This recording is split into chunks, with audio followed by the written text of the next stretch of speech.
Sou homem de tristes palavras. De que era que eu tinha tanta culpa? Se o meu pai sempre fazendo ausência, e o rio, o rio, pondo perpétuo. O protagonista do conto A Terceira Margem do Rio, de João Guimarães Rosa, publicado no livro Primeiras Histórias, de 1962, sente uma tristeza profunda diante do abandono do pai, que foi viver em uma canoa no meio do rio. Aqui foi lido um trecho do conto pela Thiers. A melancolia é um sentimento que pode ser ligado ao fluxo das águas, em um balanço perpétuo que cala fundo nas nossas profundezas. É essa bela história que inspira A Terceira Margem do Reno, o podcast de literatura em língua alemã e francesa e suas ligações com o Brasil. Ao mesmo tempo, o rio pode virar um alento, um respiro para a dureza da vida cotidiana, um refúgio. Vinícius Farjala, professor associado do Departamento de Ecologia do Instituto de Biologia da Universidade Federal do Rio de Janeiro, que já apareceu nesse podcast e vai continuar fazendo companhia para a gente ao longo de todos os episódios, explica como, inconscientemente, as pessoas buscam lugares mais próximos da natureza. A pessoa escolhe o imóvel pelo tamanho da sala, pela cozinha, pelo não sei o quê, papapá, mas inconscientemente a procura é maior, logo o preço é maior, né? Em regiões, em ruas arborizadas, ruas mais calmas, ruas que tem som de pássaro, mais perto da natureza. Tá? Esses são estudos feitos em vários lugares. Outro estudo que eu acho muito bonito é um estudo que fizeram em hospitais e mostrando que a recuperação de pacientes em quartos voltados para áreas verdes é maior do que a recuperação de pacientes em quartos voltados para áreas cinzas. Isso mostra a importância do contato com a água e com a natureza para a nossa sensação de bem-estar. Porque nós, de alguma forma, também fazemos parte do rio e sentimos isso no nosso corpo. A gente pode até achar que o rio ali é para tirar, eu estou ali para tirar água, eu quero tirar água para botar para minha cultura, ou eu quero jogar meu esgoto, mas no final das contas a gente sabe que, mesmo que você não tenha isso muito aflorado, esse lado mais, essa espiritualidade, essa questão dessa interação com aquele ambiente, ela está ali dentro de você. Né? Você não percebe, né? Não está na superfície, mas ela está ali dentro de você. Neste episódio, a gente vai falar de como a tristeza melancólica escorre pelas páginas da literatura. Primeiro, a gente vai seguir o Charles Baudelaire pelas suas andanças e passeios nas ruas de Paris. A cidade está passando por modificações intensas, e não só por causa do olhar do poeta. O sentimento de perda de um mundo familiar transborda dos poemas. Em seguida, a gente vai descobrir como é que a melancolia foi vista pelos olhos de Sigmund Freud, o pai da psicanálise, e como é que o autor gaúcho Moacir Scliar traçou o percurso desse sentimento no Brasil no livro Saturno nos Trópicos. Ainda vamos conhecer como o alemão Kurt Neumann Daju descreveu a terra sem males dos Apapocuva Guarani e como ela se relaciona com as cosmopoéticas do refúgio de Denetem Tuamboná, francês cujos pais nasceram na República Centro-Africana. E finalizamos com a poesia abissal de Maya Angelou, alemã de origem ganesa, e a sua busca por uma sensação de pertencimento. Vai ser um encontro entre o spleen francês, o Weltschmerz alemão e a saudade brasileira, palavras de difícil tradução para línguas estrangeiras, mas que evocam esse sentimento de algo que se perdeu e que é difícil de ser recuperado. Vem com a gente nessa viagem que tem um sotaque francês, inflexões em alemão e sonoridade brasileira. Juntos partiremos da terceira margem do Reno rumo ao horizonte sem fim da literatura.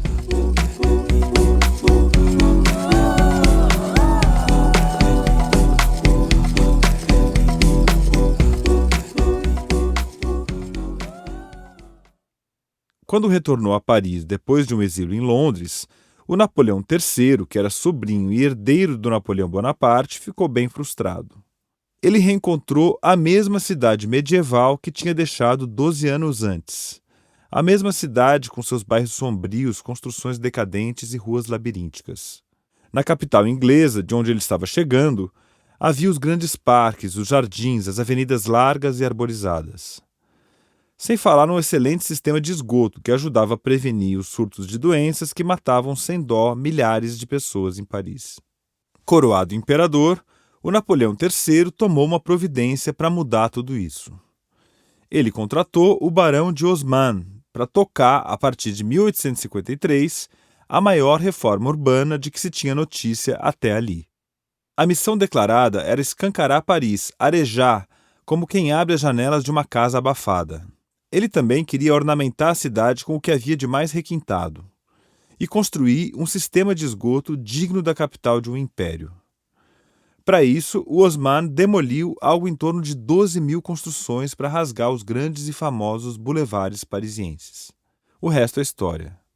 As reformas do Barão de Haussmann não mudaram apenas as feições de Paris, mas de todas as grandes cidades do mundo.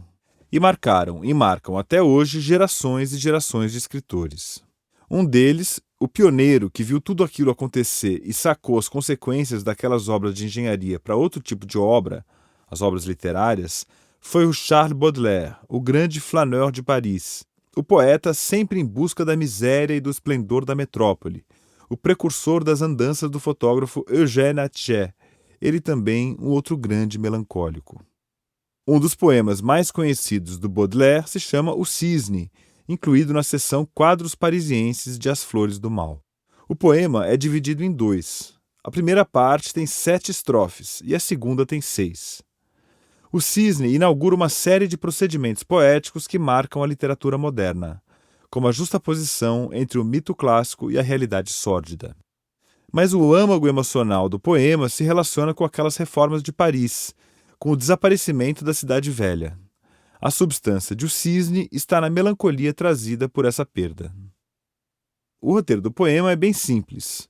O poeta caminha pela cidade como de costume, com as roupas remendadas e pedindo dinheiro emprestado aos amigos. A certa altura, ele chega a um pedaço do centro de Paris, a Praça do Carrossel, que ele conhecia muito bem, mas que acabava de ser toda reformada.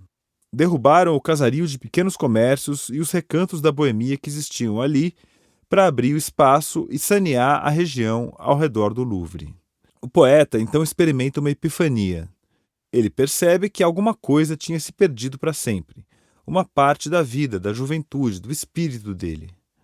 Como se do nada só existisse apenas aquele novo carrossel.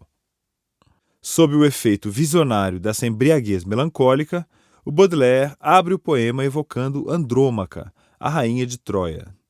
O primeiro verso é uma interpelação dolorida, quase abrupta. Andrômaca, penso em ti, com um ponto de exclamação. É quase como se o poeta estivesse esbarrando com Andrômaca no meio da rua. O Baudelaire pensa nela não como uma rainha, mas como uma prisioneira exilada depois da destruição de Troia. Ela lembra ao poeta um cisne que ele viu ali, certa vez, mas no velho carrossel. Um cisne que escapou de alguma lojinha de bichos e que ali, no meio da cidade, parecia, ao mesmo tempo, ridículo e sublime, procurando um lago perdido. O poema reúne uma espécie de comunidade de melancólicos, um clube dos corações solitários dos que perderam alguma coisa que agora é irrecuperável. O poeta sem seu carrossel, Andrômaca sem Troia, Cisne sem lago, Claudinho sem bochecha. Bom, aí também já não é Baudelaire, mas será que o Claudinho e o Bochecha também não são dois melancólicos? Bom, mas vamos voltar para o Baudelaire. Nessa comunidade de melancólicos está uma velha negra que o poeta vê pela cidade, a sonhar com os coqueirais da África, um marujo esquecido numa ilha deserta, os órfãos, os presos, os vencidos e muitos mais, diz o poeta. Como se aquela comunidade não tivesse fim, como se, no fundo, os que choram por alguma perda fossem a humanidade inteira. O Cisne traz alguns dos versos mais célebres do Baudelaire, que captam aquela perda que é, ao mesmo tempo, silenciosa, discreta e catastrófica. Ele escreve: A velha Paris não existe mais. A forma de uma cidade muda mais rápido que o coração de um mortal. Mais à frente, na segunda seção do poema: Paris muda, mas não minha melancolia. Velhos bairros, palácios novos, quarteirões, andaimes, para mim é tudo alegoria. E minhas lembranças queridas são mais pesadas que rochas. As coisas mudam rápido demais. Ficamos vivendo entre o presente e o passado, caminhando pela cidade, cada um com seus fantasmas. A melancolia em Baudelaire guarda, portanto, certos segredos. O melancólico é uma testemunha, o visionário das coisas desaparecidas.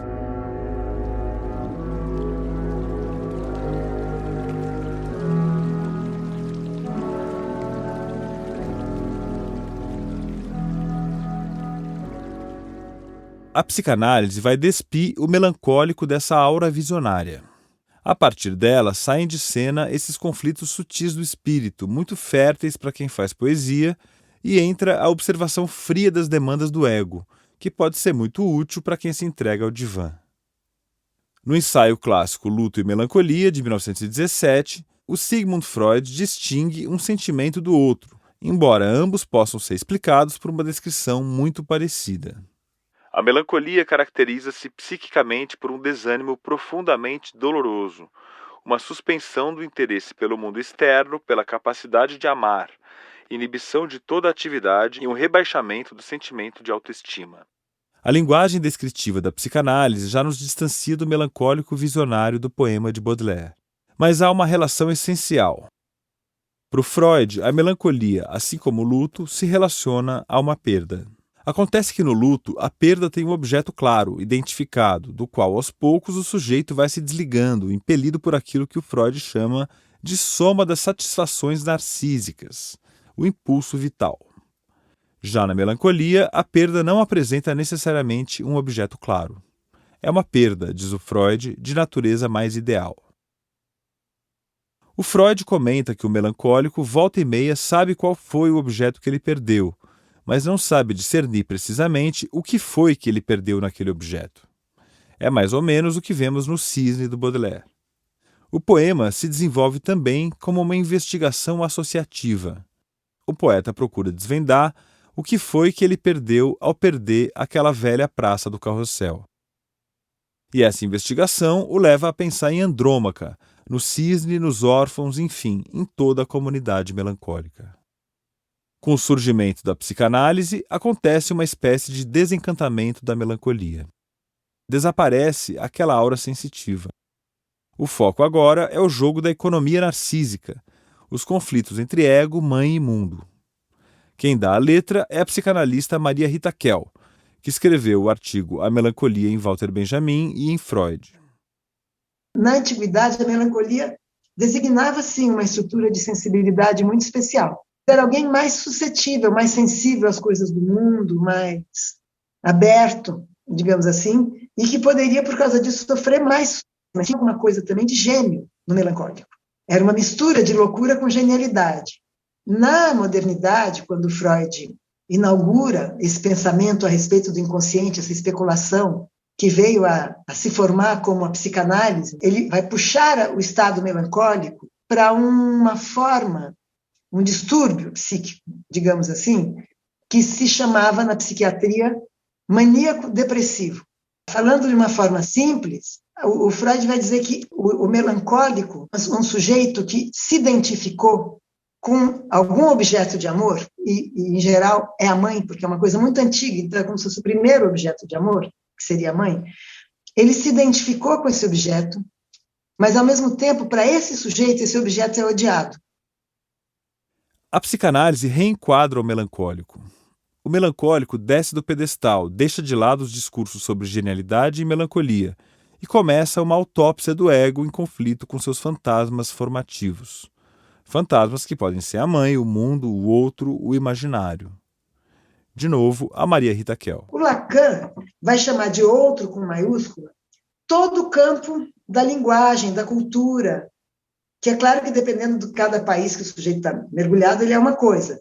Mas o outro é assim, é aquilo que me determina a partir de... é alheio a mim e, no entanto, me aliena, me envolve, me determina. Esse é o grande outro, né? Na depressão, esse imaginário é muito empobrecido. E é aí que eu faço uma conexão com a velocidade. Porque uma das possibilidades daquilo que constitui um depressivo não é necessariamente porque a mãe não o amava, não é necessariamente porque a mãe estava deprimida, não é necessariamente porque a mãe não olhou para ele.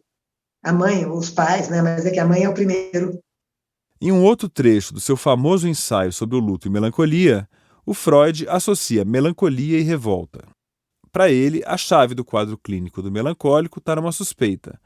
A suspeita de que ele dirige contra si próprio as acusações que, no fundo, são endereçadas a um objeto de amor e de ódio. Para o melancólico, diz o Freud, queixar-se é dar queixa, pois tudo de depreciativo que dizem de si mesmos, no fundo, dizem de outrem. A Maria Rita Kell comenta esse mesmo aspecto. Tem momentos, como diz Freud, que a luta contra esse objeto odiado, o sujeito triunfa, vamos supor, ele vai fazer uma coisa diferente que não tem nada a ver com essa mãe que não o amava, etc., que o tratou mal. Então, quando ele tem um triunfo, ele tem uma euforia. É por isso que a melancolia freudiana está no lugar do que se chama na psiquiatria maníaco-depressiva, quer dizer, vai lá para baixo na mania e depois cai lá para baixo na depressão.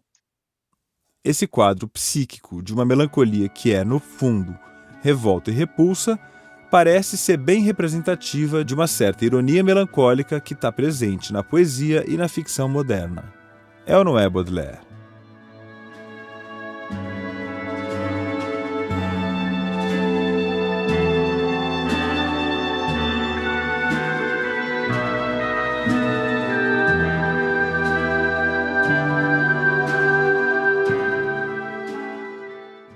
A melancolia brasileira já tinha sido percebida pelo antropólogo francês Claude Lévi-Strauss. Ela está até no título do famoso Tristes Trópicos, que narra o período em que ele morou em São Paulo nos anos 30. Autores brasileiros já escreviam sobre essa nossa tendência para a melancolia. Foi o gaúcho Moacir Scliar, em Saturno nos Trópicos, que mapeou o percurso desse sentimento em terras brasileiras, especialmente na literatura. O ponto de partida é um estudo clássico, Retrato do Brasil, de Paulo Prado, aquele livrinho de 1928 que tem como subtítulo Ensaio sobre a Tristeza Brasileira. O Paulo Prado era de uma das famílias mais ricas do estado de São Paulo, com ramificações no café, na indústria e no sistema financeiro. Ele se dedicou aos negócios familiares, mas também estava empenhado em pensar e explicar o país, assim como muitos da geração dele. Na condição de mecenas, foi um dos responsáveis pela Semana de Arte Moderna de 1922. O Retrato do Brasil, que começa com as famosas e peremptórias palavras "Numa terra radiosa vive um povo triste", tem o mérito de inaugurar uma linhagem de grandes ensaios que buscam interpretar o país. Essa tradição de ensaio sobre o Brasil, que atravessa o século XX, nasce, curiosamente ou não, sob o signo da melancolia. Paulo Prado associa o nosso atraso ao abatimento espiritual do brasileiro. E isso tinha a ver com o encontro das famosas 3 raças tristes, os portugueses, os negros e os índios. Seguindo as teorias dominantes da época, a mestiçagem não era exatamente um aspecto positivo. O Paulo Prado lamenta a mestiçagem do povo brasileiro, acreditando que as raças em si mesmas, como se isso fosse possível, tendiam ao vigor e à nobreza. Segundo ele, na mestiçagem, a melancolia e o sorumbatismo dominavam os espíritos, e o resultado era cobiça, preguiça e sensualismo desenfreados. O Moacir Scliar não deixa de notar a proximidade entre as teses do Paulo Prado e certos estereótipos do clássico Macunaíma, de Mário de Andrade. Os 2 livros, aliás, saíram no mesmo ano, em 1928. Macunaíma é, por sinal, dedicado ao Paulo Prado. É de imaginar que, em 2022, quando a Semana de Arte Moderna completa 100 anos, Macunaíma e, sobretudo, o Retrato do Brasil sejam revisitados sob novos olhares.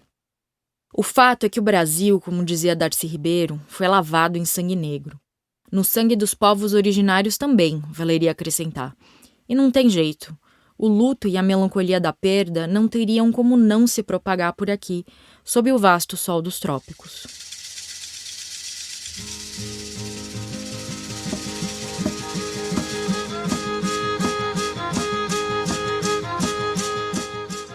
Nos primeiros anos do século XX, foi um jovem etnógrafo alemão, Kurt Wunkel, o primeiro a dar notícia sobre um dos grandes mitos melancólicos do povo guarani. O mito da Terra Sem Mal fala de um mundo que lembra um paraíso em que as flechas caçam sozinhas, onde não falta comida e onde não existe nem guerra, nem morte, nem doença. O Kurt Unkel nasceu na cidade alemã de Jena, na região da Turíngia, em 1883. De acordo com a antropóloga Helena Welper, que pesquisou a vida do etnógrafo, durante a juventude dele existia na Alemanha uma febre literária dedicada ao imaginário imperialista da conquista do oeste americano. Pululavam então os romances juvenis escritos por europeus que retomavam o tema do homem branco que é sequestrado por um grupo indígena de quem acaba por se tornar amigo e confidente. É a velha história de tentar romantizar e amenizar na ficção os violentos contatos da vida real, durante a expropriação territorial e cultural do continente americano. Depoimentos de familiares de Kurt Unkel dizem que ele tinha um verdadeiro fascínio por índios e mapas. Aos 20 anos, sem formação acadêmica, ele decidiu partir para uma viagem ao Brasil. Ele achava que aqui, ao contrário do oeste norte-americano, ia encontrar territórios e povos ainda desconhecidos do homem branco. E foi assim que esse jovem alemão veio parar em São Paulo em 1903. Entre 1905 e 1907, ele viveu entre os Apapocuva Guarani, no interior de São Paulo. A experiência põe à prova qualquer fantasia romântica sobre os indígenas. Kurt aprendeu o Guarani, foi adotado pelo grupo e recebeu o nome Nimoendaju, que significa aquele que fez sua morada. Anos depois, em 1914, ele publicou As Lendas da Criação e Destruição do Mundo como fundamentos da religião dos Apapocuva Guarani. É nessa obra que ele menciona os relatos que recebeu em primeira mão sobre a mítica Terra Sem Mal.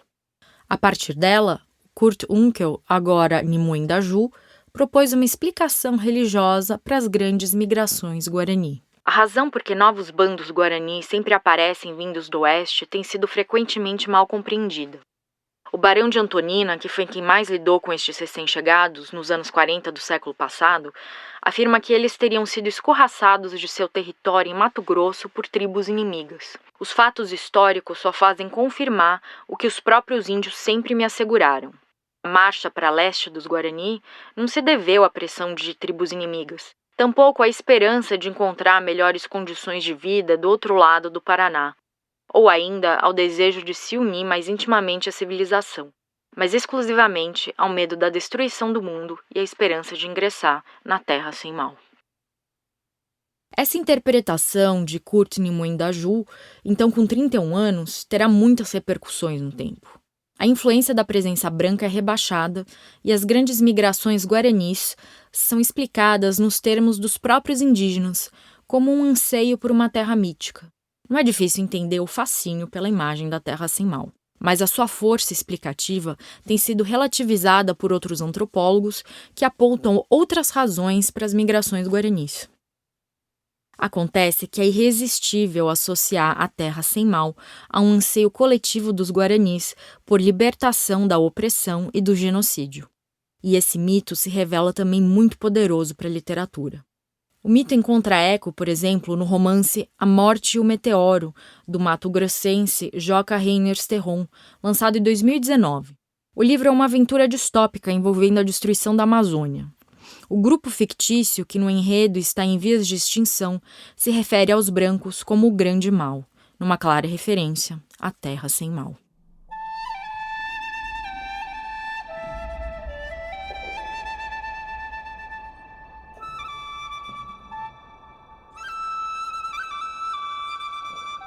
O imaginário em torno da Terra Sem Mal também pode ser lido nas entrelinhas de uma outra obra, Cosmopoéticas do Refúgio, do Denetem Tuam Bonat, que é um escritor nascido em Paris, filho de pais oriundos da República Centro-Africana. O Denetem vem explorando o tema do refúgio. Ele estuda métodos de sobrevivência, tanto física quanto espiritual, tendo como referência as experiências de fuga dos escravizados. Esse fenômeno é definido nos livros dele sob o nome comum de marronagem. No Brasil, isso tomou forma na resistência dos quilombos. Historicamente, a marronagem é a face combativa do banzo, a melancolia negra, a nostalgia da terra-mãe. Em Saturno nos Trópicos, o Moacir Scliar comenta que o banzo, a saudade da África, não raro levava ao suicídio. A melancolia do negro era uma situação considerada nas sociedades escravistas normal. Anormal era o desejo de fugir, rotulado como manifestação maníaca. A drapetomania, do grego drapetes, fugitivo, termo cunhado em 1854 pelo médico norte-americano Samuel Cartwright. Isso mesmo. Ainda que levassem ao suicídio, os afetos do banzo eram considerados normais, como diz o Scliar, na moral perversa da sociedade escravista. Nesse mundo invertido, os drapetomaníacos inventam os seus refúgios, suas terras sem mal, por mais efêmeras e precárias que elas sejam. Sobre a marronagem, escreve o Tuan Bonat. A marronagem, o fenômeno geral da fuga de escravos, pode ser ocasional ou definitiva, individual ou coletiva, discreta ou violenta. Pode alimentar formas de banditismo, como os cowboys negros do faroeste, cangaceiros do Brasil, piratas negros do Caribe, etc. Ou acelerar uma revolução, como no Haiti e em Cuba. Pode lançar mão do anonimato das cidades ou da sombra das florestas. O essencial é compreender que no conjunto desses territórios, a memória dos Neg-Maounds nas Antilhas Francesas, dos quilombolas no Brasil e dos palenqueiros na América Hispânica continua a irrigar as lutas contemporâneas por meio das práticas culturais, malóia, capoeira, cultos afrodiaspóricos, etc., que, por reativarem a visão das vencidas e dos vencidos, ou seja, a sua versão da história, logo da realidade, subvertem a ordem dominante. Reativar a visão das vencidas e dos vencidos é engendrar sobrevivências. Garantir que nem tudo fique perdido. Fazer o passado falar, cantar, dançar. Um belo trecho do livro do Tuan Bonat é uma elaboração sobre o sentido das escarificações nos africanos escravizados. Essas escarificações os impediam de estarem completamente nus. Aqueles corpos se transformaram em corpos hieróglifos. De novo, Tuan Bonat. Essas escarificações são os únicos traços visíveis que os deportados subsaarianos conservam de sua terra natal. Uma cartografia existencial gravada na própria pele. O corpo escarificado é corpo-memória, superfície onde se desdobra a escrita de um povo, o relato singular de uma vida, a genealogia de um clã. Nos sulcos, nas fendas, no relevo acidentado de sua carne, o nègre encontrará sempre a certeza de sua humanidade, de onde vem e qual é a sua história. O corpo-memória guarda também as marcas, ou melhor dizendo, as marcações rítmicas, ou seja, posturas, gestos e passos, que são depositários da memória religiosa. Aquilo que seria o segredo do corpo africano em estado místico. Diz o Tuan Bonat. A essa mística afro, enraizada nas ressonâncias do corpo, opõe a mística cristã que supõe inversamente a extinção do corpo. Por meio da tatuagem rítmica de seus corpos, é, portanto, toda uma cosmovisão que foi trazida por esses migrantes nus no porão do navio negreiro. E as resistências negras vão se desencadear precisamente a partir da reativação criadora dessa memória, a partir do ritmo pensamento encarnado. A libertação do escravo exige a reapropriação do seu corpo, um verdadeiro desencadeamento. Mas o que é esse desencadeamento? Ele implica desfazer cadeias, padrões, cronômetros, metrônomos. Implica gerar novos encadeamentos, agora no sentido de novos fluxos, novos ritmos, novos rios, que possam desaguar nas potências do sonho e da poesia. Para o Tuan Bonat, a poesia é a inteligência do sensível. O poeta, performer e dramaturgo paulista Marcelo Ariel nos dá uma amostra desses desencadeamentos lógico-poéticos. Essa é a ideia heraclitiana, né? Heráclito é um pensador que eu gosto muito. Podemos até colocar Heráclito na África, tranquilamente. Conversa muito com o pensamento banto, né? Sim, mas é um rio que dá para o mar. E é um mar que é a continuação do céu. É um céu que não é azul, ele é preto. É uma comunicação, uma amizade, uma intersecção entre matéria e antimatéria, né? Entre céus e terras, né? Nós somos céus e terras, essa é a questão. Nosso corpo contém céus e terras. E esses céus e terras, o céu só existe, qual é o sentido do céu? É ser aberto. O céu é um abismo. Então nós somos seres assim, do abismo céu e desse grande espaço de travessias que é a Terra, né? As terras. A ideia de fronteiras geográficas e territoriais para o Ariel é muito limitante. O ser humano deveria seguir a essência do rio, que não se limita a elas e que é a filosofia desse podcast. Essa ilusão de fronteira precisa acabar. Essa coisa idiota, né? Que nós temos de fronteiras. Né? De onde vem o pertencimento? De onde vem essa reiteração contínua da ideia de eu?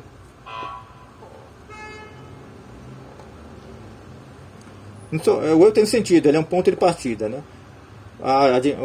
Acho que a função do eu é a mesma função da angústia.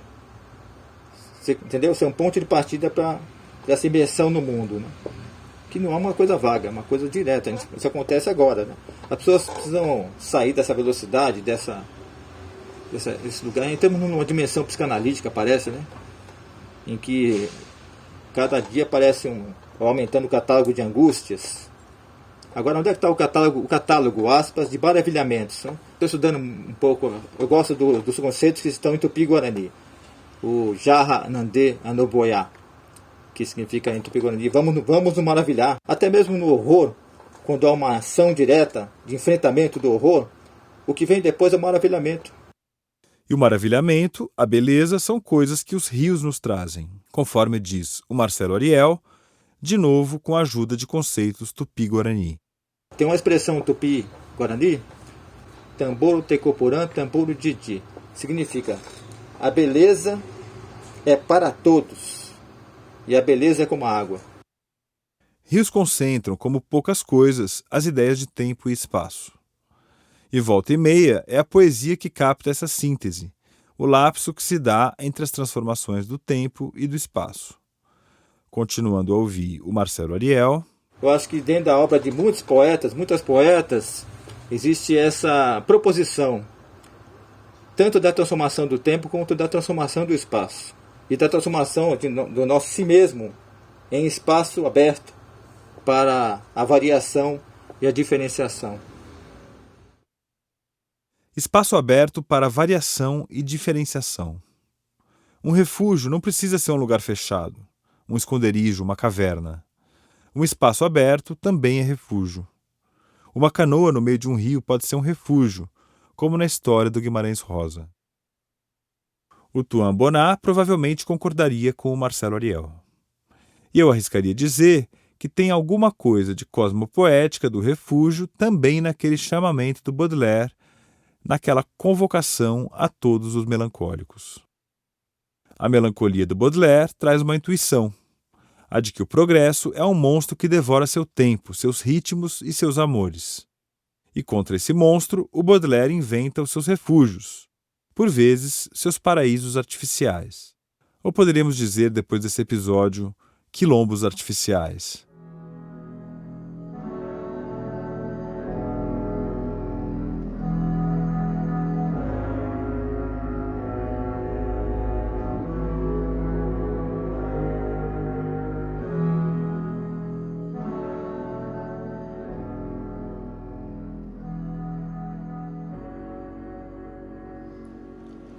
Blues em preto e branco. Como sempre e mais uma vez, aqueles divididos, vendidos e despedaçados. Aqueles que sempre são, foram e devem permanecer os outros. Como sempre e mais uma vez, os reais outros se autodeclaram os únicos verdadeiros. Como sempre e mais uma vez, os reais outros nos declaram guerra. É um blues em preto e branco. Um terço do mundo pisoteia os outros 2 terços. Eles festejam em branco, nós de luto negro. É um blues É um blues em preto e branco. É um blues. A Alemanha reunificada volta a se autodeclarar em 1990, sem imigrantes, pessoas refugiadas, judias e negras. Ela celebra em círculo íntimo, celebra em branco. Mas este é um blues em preto e branco. Es ist ein Blues. Das Vereinigte Deutschland, das Vereinigte Europa, die Vereinigten Staaten feiern 1992 500 Jahre Kolumbustag, 500 Jahre Vertreibung, Versklavung und Völkermord in den Amerikas und in Asien und in Afrika. Ein Drittel der Welt vereinte sich gegen die andere 2/3 im Rhythmus von Rassismus, Sexismus und Antisemitismus. Wollen sie uns isolieren, unsere Geschichte ausradieren oder bis zur Unkenntlichkeit mystifizieren? Es ist ein Blues in Schwarz-Weiß. Es ist ein Blues. Doch wir wissen Bescheid. Wir wissen Bescheid. Ein Drittel der Menschheit feiert in Weiß. 2/3 der Menschheit macht nicht mit. Essa foi a leitura de Blues em Preto e Branco, da poeta alemã Maya Angelou, feita pela Jess Oliveira, que traduziu alguns dos poemas da autora no Brasil. É com a Maya Angelou que a gente vai fechar esse episódio melancólico. Os poemas da Maya Angelou são espaços de refúgio, mas também de combate. Ela nasceu em Hamburgo em 1960. Era filha de uma estudante alemã e de um estudante de medicina nascido em Gana. Ela foi batizada como Sylvia Andler, com o sobrenome materno. Só que ela não foi criada pelos pais. Foi adotada por uma família que lhe deu um novo nome, Mai Opitz. Mais tarde, já adulta, quando fez uma viagem a Gana e reencontrou o pai, Emmanuel Ain, ela passou a usar o sobrenome paterno e a assinar Mai Ain. Essas mudanças no nome dizem muita coisa sobre os conflitos de identidade dessa poeta negra, nascida em uma Alemanha que tende a ignorar a presença negra na história do país. E isso era muito nítido na forma como o país lidava com a memória dos empreendimentos coloniais alemães em terras africanas. Maya Angelou, por isso tudo, é uma voz de transformação, de luta pelo reconhecimento da identidade negra no país. Ela, de alguma forma, inaugurou esse horizonte quando se formou em psicologia e pedagogia na Universidade de Regensburg. Foi lá que ela escreveu o primeiro estudo acadêmico sobre a presença negra na Alemanha. E para fazer esse trabalho, ela investigou fontes que remontavam à Idade Média. Ou seja, ela descobriu que havia presença negra na Alemanha medieval. A Maya Angelou atuou junto a grupos de ativistas negras.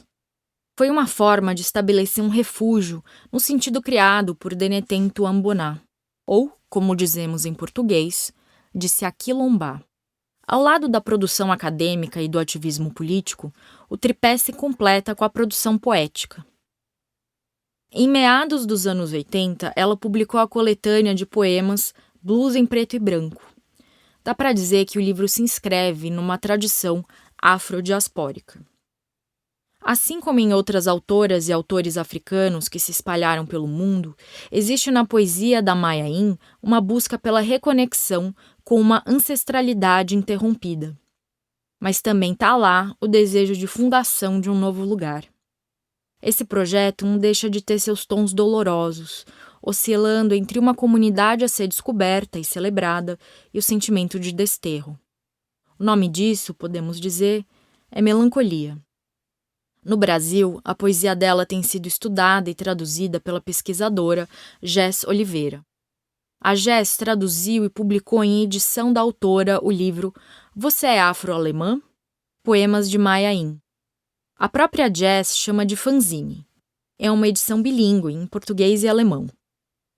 A Jess conta como esse sentimento afrodiaspórico transmitido pela obra da autora também ressoa nela, que é uma tradutora negra.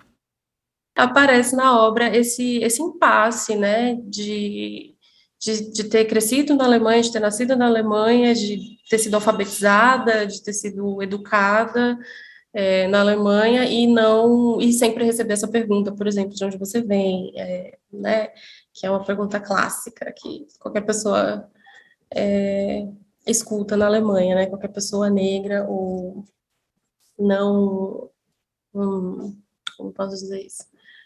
Não, obviamente, dentro do senso comum alemão, né?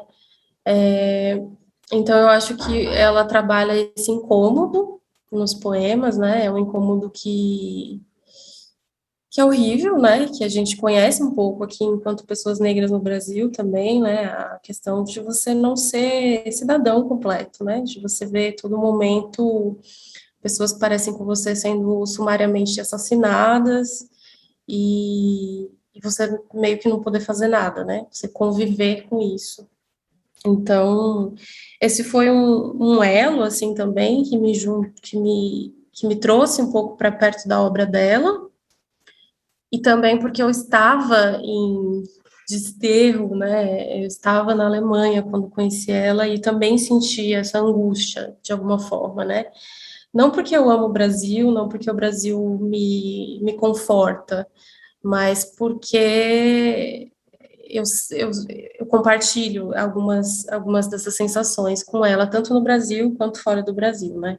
A gente, pessoas negras, nunca pertencem dentro dos imaginários nacionais, a gente sempre é interpelada, né? O que você está fazendo aqui, quando você volta, de onde você vem, enfim, sendo que nossa história foi roubada.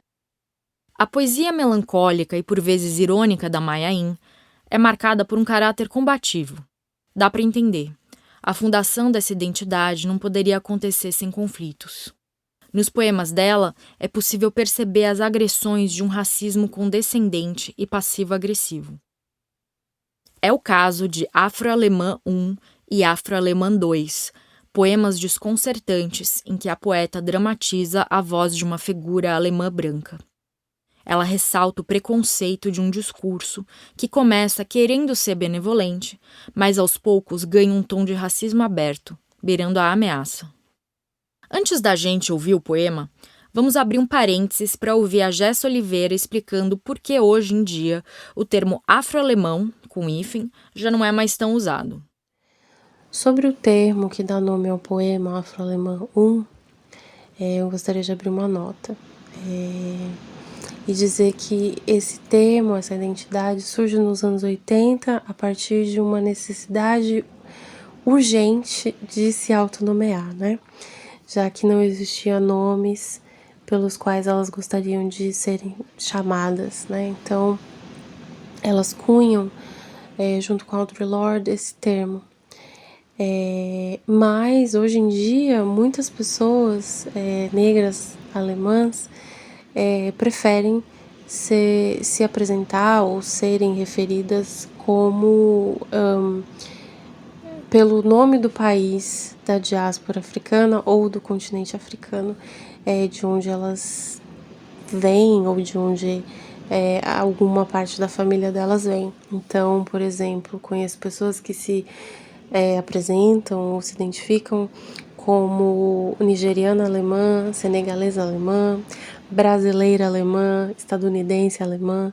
Então, o afro, ele foi um termo ali muito marcado temporalmente, né? Hoje em dia, ele ainda é usado, mas se retirou o hífen. Depois dessa observação, a gente vai ouvir a Jess lendo o poema Afro-Alemã I na íntegra. Você é afro-alemã?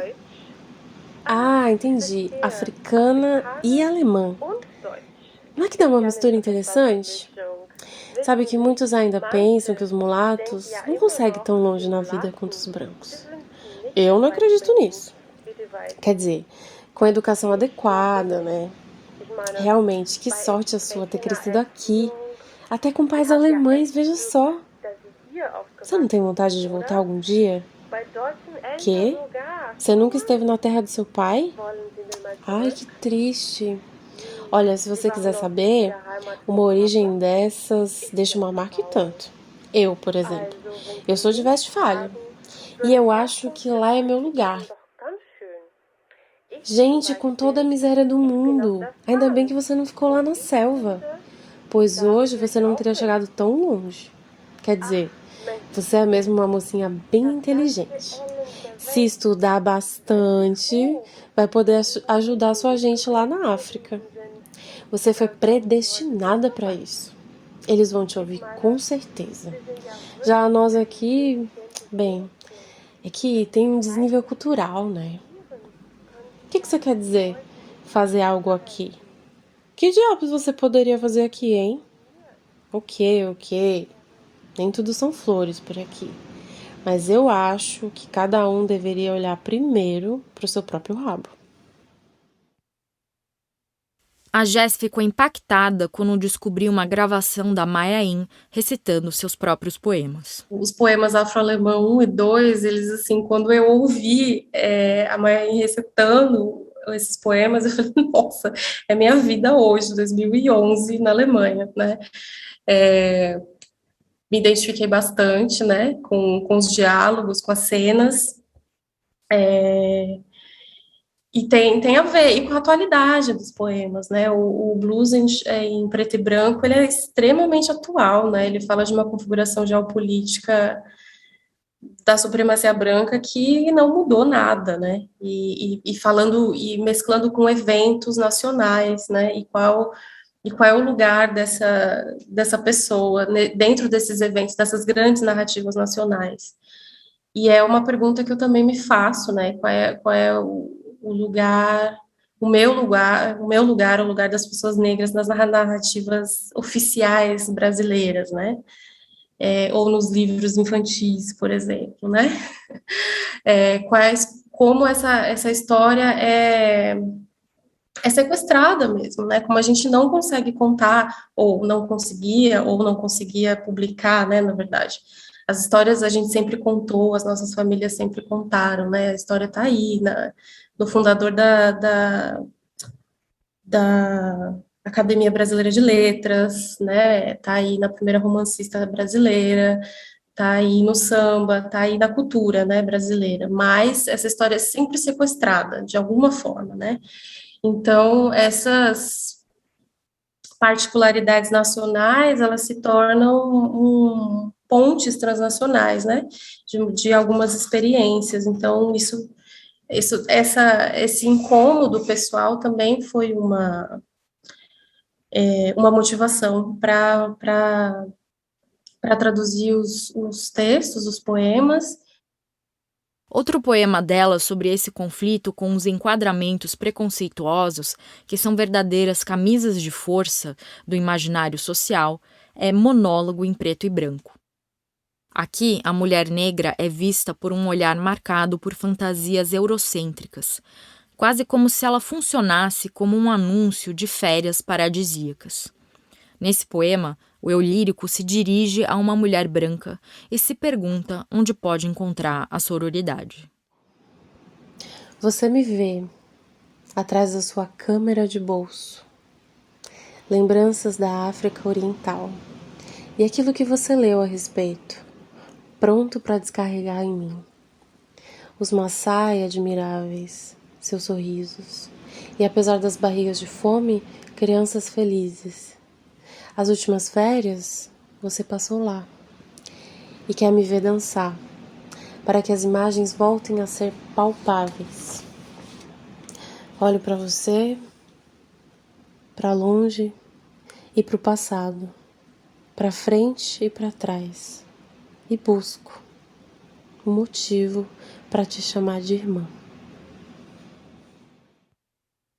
A Jess contou que o processo de tradução desses poemas foi muito intenso, prazeroso e doloroso, e que ela sempre volta para mexer neles. A tradução também é um processo de criação que não acaba nunca. E aí, algo que foi importante perceber nesse processo foram, assim, duas coisas basicamente. A inventividade linguística que os poemas dela me provocaram, né? que eu pude fazer trocadilhos em português, criar imagens, né, recriar imagens que ela cria em alemão, nem sempre exatas, né, mas deu para fazer uma brincadeira e foi bem gostoso. E outra coisa que foi bastante forte nesse processo foi a questão do racismo na língua, nas línguas, no caso, né? Isso é um tema de alguns dos poemas dela, onde ela pega expressões da língua alemã, algumas corriqueiras, algumas mais antigas, e joga ali para a leitora se sentir, né? E aí, nessa recriação dessas expressões, desses falares, não foi muito difícil encontrar em português brasileiro, né? Porque, enfim, né, o racismo está em toda parte, né? E é isso, basicamente, assim, foi um processo bastante intenso, bastante prazeroso e, às vezes, doloroso também. Em janeiro de 1996, a Maya Angelou sofreu um colapso e foi diagnosticada com esclerose múltipla. Nos meses seguintes, ela lutou e batalhou contra a depressão, e isso reverberou no que ela escreveu nesse período. Em 9 de agosto desse mesmo ano, ela se jogou do 13º andar de um prédio e morreu de forma trágica, aos 36 anos. No poema Despedida, a poeta contempla esse momento final e se pergunta quais deveriam ser seus últimos gestos, palavras e pensamentos. Ela parte do tema recorrente das últimas palavras e faz uma bela e dolorosa reflexão sobre como encerrar a própria história. Ela escreve sobre que último sentimento entregar ao mundo. E nós nos despedimos aqui com a despedida da Maya Angelou. Despedida.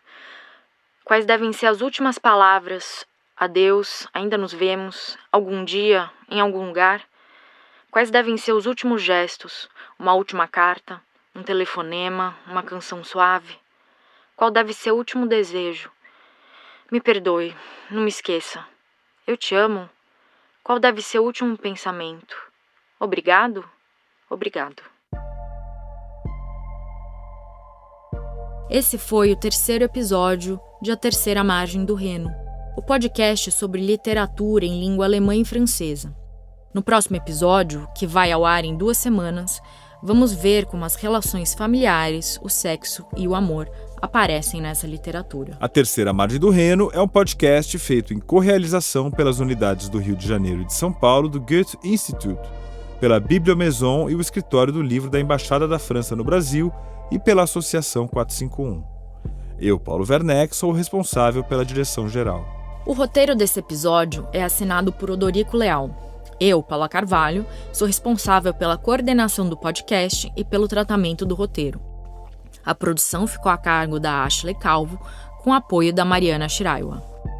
O André Wung fez a edição, a sonorização, a trilha sonora, a finalização e a mixagem desse episódio. A direção de locução é da Thier, que também fez a leitura do trecho do conto A Terceira Margem do Rio. A arte de todos os episódios é feita pelo artista J. Miguel. A distribuição é feita pela Rádio Novelo com a Juliana Jäger e a Fecris Vasconcelos. E tudo isso foi feito com o apoio imprescindível da redação da 451. As gravações para este episódio foram feitas com o apoio técnico do estúdio Rosa Flamingo. Na ordem foram lidos os seguintes trechos: A Terceira Margem do Rio, de João Guimarães Rosa, que faz parte do livro Primeiras Histórias, que saiu pela editora Global; O Cisne, de Charles Baudelaire, presente em As Flores do Mal, publicado pela Companhia das Letras e traduzido por Júlio Castagnon Guimarães; Luto e Melancolia, de Sigmund Freud, publicado no Jornal de Psicanálise em junho de 2016, com tradução do original alemão de Marilene Carone; o poema Ao Leitor, que abre As Flores do Mal, publicado pela editora Companhia das Letras e traduzido por Júlio Castagnon Guimarães; A Aventura Etnográfica de Courtney Mouindaju, de Helena Velper, publicado na revista Telos em 2013; Cosmopoéticas do Refúgio, de Deneten Tuam Bonat, lançado pela editora Cultura e Barbárie, com tradução de Milena P. Duchiade; e os poemas Blues em Preto e Branco, Afro-Alemã 1 e Monólogo em Preto e Branco, presentes em Você é Afro-Alemã, poemas de Maya Angelou, com edição e tradução de Jess Oliveira, e o poema Despedida, de Maya Angelou, traduzido por Odorico Leal, da versão em inglês, feita por Dagmar Schultz. Até o próximo episódio. Au revoir. Auf Wiedersehen.